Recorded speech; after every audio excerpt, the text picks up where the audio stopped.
జై శ్రీరామ్. శ్రీమాత్రే నమః. శ్రీ గురుభ్యో నమః. రవి సంచారం కుంభరాశిలోకి సూర్యనారాయణమూర్తి ప్రవేశించబోతున్నారు. 2024 సంవత్సరం ఫిబ్రవరి నెల 14వ తారీఖు నుంచి అక్కడి నుంచి నెలనాళ్ళ పాటు కూడా సూర్యనారాయణమూర్తి కుంభరాశిలో సంచారం జరపనున్నారు. సూర్యనారాయణమూర్తి కుంభరాశిలో సంచారము ఈ సంవత్సరము చాలా విశేషమైన అంశాలతో కూడుకొని ఉంది. దానికి కారణము కర్మ ఫలప్రదాత అయిన శనీశ్వరుడు కుంభరాశిలోనే సంచారం చేస్తూ ఉండడం ఒక కారణము.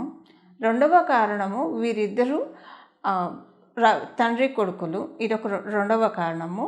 మూడవ కారణం, అతి ముఖ్యమైన కారణము, సింహరాశికి అధిపతి సూర్యనారాయణమూర్తి. 12 రాశుల్లో ఆయన రాశి సింహరాశి, ఆయన రాశి సింహరాశి. ఇప్పుడు కుంభరాశిలో ఉండి సప్తమ దృష్టితోటి సింహరాశిని సూర్యనారాయణమూర్తి వీక్షిస్తూ ఉన్నారు. ఎప్పటి నుంచో కుంభరాశిలో ఉన్న శనైశ్వరుడు కూడా సింహరాశి మీద ఆయన వీక్షణని పెట్టారు. వీళ్ళిద్దరూ కలిసి సింహరాశిని వీక్షిస్తూ ఉన్నారు. కాలపురుషుడు కుండలిలోంచి పంచమ స్థానమైన సింహరాశి మీద వీళ్ళిద్దరూ దృష్టి ద్వాదశ రాశుల వాళ్ళకి ఎలాంటి ఫలితాన్ని ప్రసాదించబోతుంది. ప్రత్యేకించి కుంభరాశిలో శనీశ్వరుడు ఉన్నప్పుడు సూర్యనారాయణమూర్తి సంచారము ఎలాంటి ఫలితాన్ని ద్వాదశ రాశుల వాళ్ళకి తెచ్చిపెట్టబోతుంది. దీనికి పరిహారాలు, ఈ విషయాలన్నీ కూడా మనం తెలుసుకోవడానికి ప్రయత్నిద్దాం. సూర్యనారాయణమూర్తి కుంభరాశిలో ఆయన ప్రవేశం అనేది ఉత్తరాయణ పుణ్యకాలం వచ్చిన తర్వాత ఆయన మొట్టమొదటిగా మారింది. ఆ మకర రాశిలో ఆయన ప్రవేశించినప్పుడు ఉత్తరాయణ సంక్రాంతి నుంచి మకర సంక్రాంతి నుంచి ఆయన మకర రాశిలో ప్రవేశించినప్పటి నుంచి ఉత్తరాయణ పుణ్యకాలం ప్రారంభమవుతూ ఉంది. ఇది మనందరికీ తెలిసిన విషయమే. ఇప్పుడు ఉత్తరాయణ పుణ్యకాలం ప్రవేశించిన తర్వాత ఆయన మొట్టమొదటిగా అడుగుపెట్టిన రాశి కుంభరాశి. ఈ కుంభరాశి కాలపురుషుడు కుండలిలోంచి లాభస్థానం అవుతోంది. సహజ లాభస్థానం అవ్వడం వల్ల ఎక్కడైతే సూర్యనారాయణమూర్తి తేజస్సు ఏ రాశిలో అయితే ఉంటుందో ఆ రాశికి 12 రాశుల వాళ్ళకి మరియు ద్వాదశ లగ్నాల వాళ్ళకి కూడా ఆ రాశి ఏ స్థానం అవుతుందో ఆ స్థానం మీద వెలుగులు సూర్యనారాయణమూర్తి చిందించబోతున్నాడు. ఈ విషయంలో అంటే ఏదో ఒక రకంగా బెనిఫిట్ ద్వాదశ రాశుల వాళ్ళకి, ద్వాదశ లగ్నాల వాళ్ళకి ఉంటుంది. మీ జన్మజాతకంలో కనుక సూర్యనారాయణమూర్తి బలం చాలా అత్యద్భుతంగా ఉంటే ఈ వెలుగులు బాగా ప్రకాశవంతంగా, తేజవంతంగా ఉంటాయి. మీ జన్మజాతకంలో కనుక సూర్యనారాయణమూర్తి బలం అంతగా లేకపోతే కనుక అప్పుడు కూడా గోచారం మీకు వరాన్ని అయితే ప్రసాదిస్తుంది. కాకపోతే ఇది పూర్తిగా అంటే మీ జన్మజాతకం సహకరించట్లేదు కాబట్టి 50% అయితే ఈ బ్లెస్సింగ్స్ ఉంటాయి. మరియు ఇక్కడ మనం తెలుసుకోవాల్సిన విషయం ఏంటంటే, మీరు కనుక శని మహర్దశ జరుగుతూ ఉన్నా, అలాగే రవి మహర్దశ జరుగుతూ ఉన్నా, వీళ్ళ అంతర్దశలు జరుగుతూ ఉన్నా, ఇప్పుడు సూర్యనారాయణమూర్తి కుంభరాశిలోకి ఆగమనము కొన్ని విశేషాంశాన్ని సూచిస్తుంది. అంటే ఈ విశేషాంశాలు మీకు ఇంకా ఎక్కువగా వర్తిస్తాయి అని అర్థము. అలాగే మనకి ఇప్పుడు ఏలినాటి శని జరిగే రాశులు మకర రాశి, కుంభరాశి, మీనరాశి. అలాగే అష్టమ శని మరియు అర్ధాష్టమ శని. అష్టమ శని జరిగే రాశి వాళ్ళు కర్కాటక రాశి వారు, అర్ధాష్టమ శని జరిగే వాళ్ళు వృశ్చిక రాశి వాళ్ళు. ఇప్పుడు ఇదంతా ఎందుకు చెప్తున్నానంటే, ఏలినాడు శని, శని మహాదశ, శని అంతర్దశ, అర్ధాష్టమ శని, నేను మాట్లాడేది సూర్యనారాయణమూర్తి గురించి అయినా వీటి గురించి ప్రస్తావించడానికి కారణము, సూర్యనారాయణమూర్తి శనీశ్వరుడితోటి కూడి సంచారం ఒక నెలనాళ్ల పాటు సాగిస్తారు కాబట్టి శనీశ్వరుడికి సంబంధించిన విషయాల్లో కూడా కొన్ని మంచి ఎఫెక్ట్స్ సూచించబోతున్నాయి. అందువల్ల ఇప్పుడు మనం తెలుసుకున్నట్టు ఏలినాడు శనిలో ఉన్నవాళ్ళు, అష్టమ శనిలో ఉన్నవాళ్ళు, అర్ధాష్టమ శనిలో ఉన్నవాళ్ళు, లేదా మీకు శని మహర్దశ జరుగుతున్నా, శని అంతర్దశ జరుగుతూ ఉన్నా, రవి మహర్దశ జరుగుతూ ఉన్నా, రవి అంతర్దశ జరుగుతూ ఉన్నా, లేదా మీ జన్మజాతకంలో సూర్యనారాయణమూర్తి చాలా బలోపేతంగా ఉంటే ఈ ఫలితాలు మీకు ఇంకా మంచి అనుకూలతని తెచ్చిపెడతాయి. అంటే ఇంకా వీటి కంటే ఇంకా కొన్ని రెట్టింపు ఫలితాలు వస్తాయని ఇక్కడ మనకి అర్థము.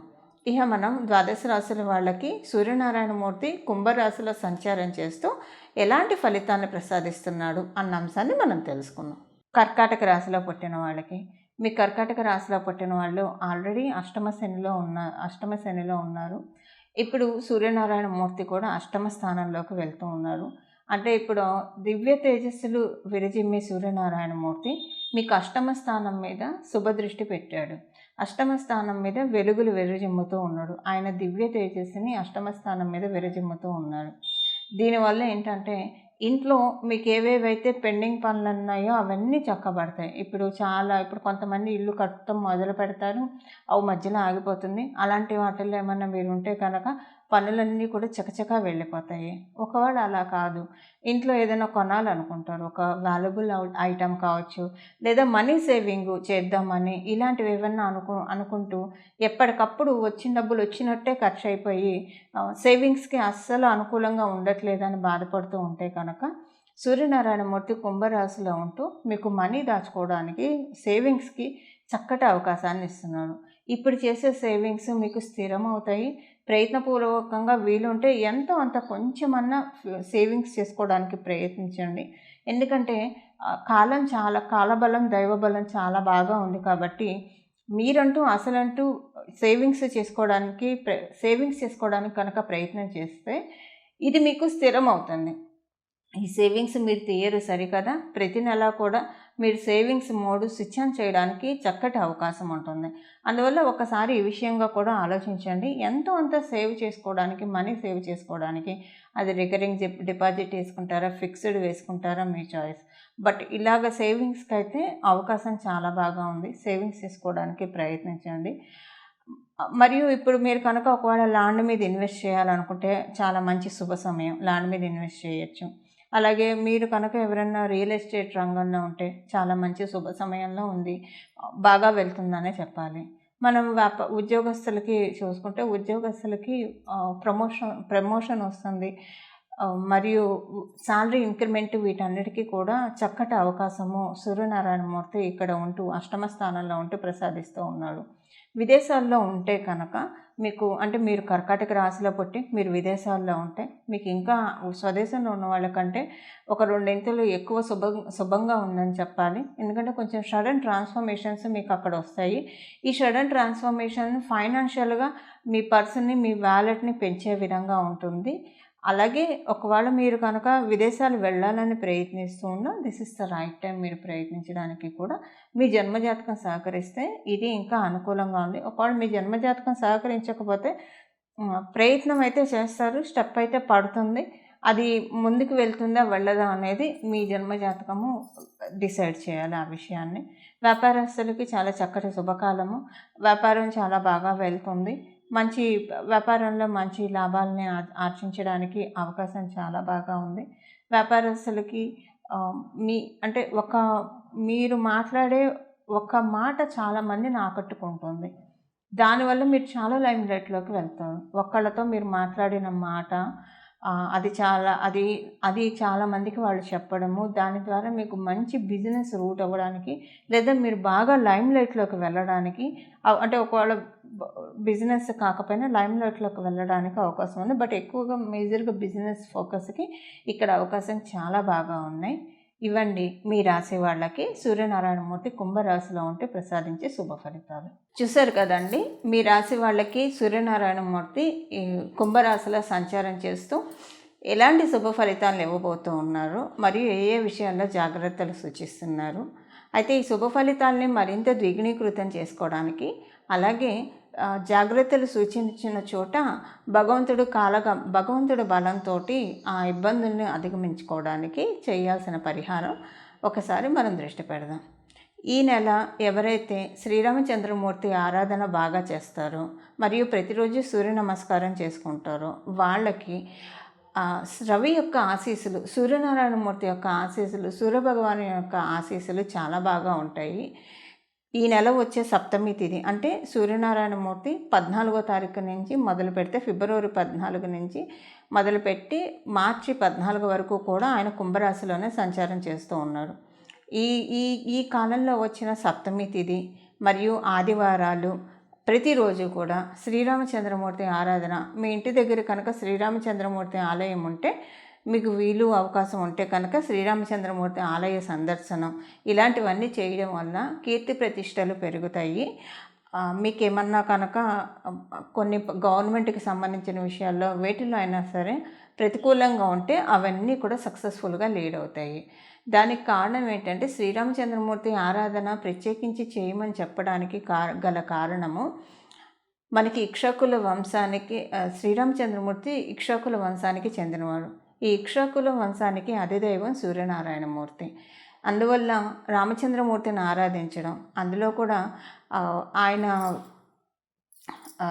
శనైశ్వరుడు కూడా రామచంద్రమూర్తిని ఆరాధిస్తే కనుక చాలా ప్రీతి పొందుతాడు. ఎందుకంటే ఎప్పుడైనా శని దోషాలు ఉన్నప్పుడు వెంకటేశ్వర స్వామిని ఆరాధిస్తాం, హనుమంతుడిని ఆరాధిస్తాం శని దోషాలు పోవడానికి. అయితే ఇక్కడ మనకి హనుమంతుడిని ఆరాధిస్తే రామచంద్రమూర్తి పలుకుతాడు, రామచంద్రమూర్తిని ఆరాధిస్తే హనుమంతుడు పలుకుతాడు.